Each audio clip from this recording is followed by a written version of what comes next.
Dua lokasi yang terkena abrasi di Kabupaten Takalar dikunjungi Gubernur Sulawesi Selatan, yakni di Desa Sampulungan dan Desa Mapakalompo, Kecamatan Gelesong Utara, yang mengakibatkan sejumlah rumah warga rusak.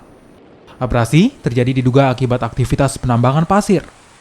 Gubernur Sulawesi Selatan bersama Bupati Takalar berjanji akan membuat bronjong di sepanjang bibir pantai melalui alokasi dana tanggap darurat. Selain itu, Gubernur Sulawesi Selatan juga akan memperbaiki sejumlah rumah warga yang rusak akibat dampak abrasi. Sebuah langkah yang bagus ya.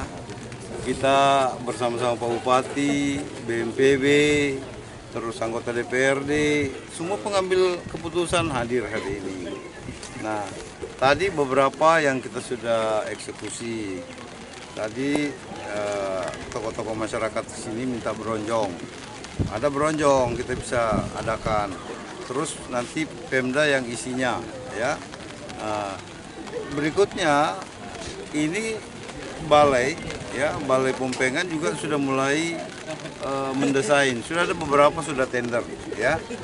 Kalau yang di sini kemungkinan sisa tender kita harapkan dari APBN bisa membantu supaya mudah-mudahan tahun depan tidak lagi mengalami hal seperti ini masyarakat di sini.